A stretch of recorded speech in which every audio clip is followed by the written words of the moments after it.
love in the Greek language. But the two that are like polar opposites of one another are agape, God's kind of supernatural love or sacrificial love, and eros, from which we get the word erotic, and which we tend to associate with lust rather than love. And while the word eros is not used in this passage, it is clearly what Paul is describing beginning in verse 3. In fact, the word agape, God's kind of supernatural love, is the primary word that is used throughout the New Testament for love. And it's primary word used in the Septuagint of the Old Testament for love as well. But it's interesting. While it's the overwhelmingly the most often used word for love in the Bible, it is rare in classical Greek outside of the Bible. Other Greek writers outside of the Bible hardly ever used agape, the supernatural love of the one God of all the universe. The classical Greeks hardly ever used that word. But the Bible hardly ever uses any other word. But eros, now that's the Greek word for love that you'll see classical Greek writers using predominantly. That's their big word for love. And you know how many times it appears in the New Testament? Zero. Some people say, well, the name Erastus, the root of it is eros. Okay, yeah, but that's not translating love. That's just the guy's name.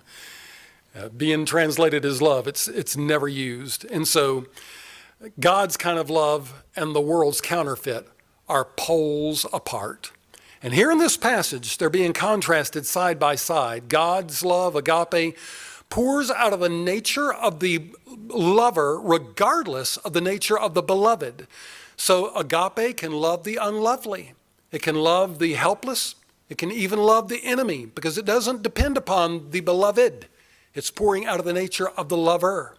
But the world's selfish lust is entirely based on the object of lust. It has to be pleasant. It has to be pretty. It has to be seductive. Agape asks nothing in return. Eros demands everything in return. Agape is committed to the beloved. Eros uses it and throws it away.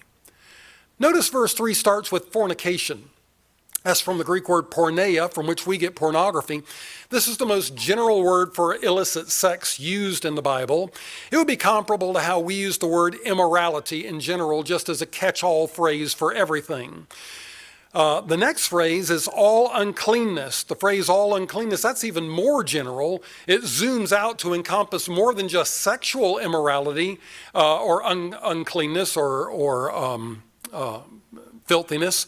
In Matthew 23:27, Jesus uses it to describe, well, when he's describing the Pharisees, he says, on the outside you're like whited sepulchres, but inside you're full of dead men's bones and all uncleanness. And he uses this exact word right here. And then he mentions covetousness, which is closely associated with greed. And this is the underlying attitude that leads to sexual promiscuity. It is the foothold in a person's heart that leads to sins in the flesh.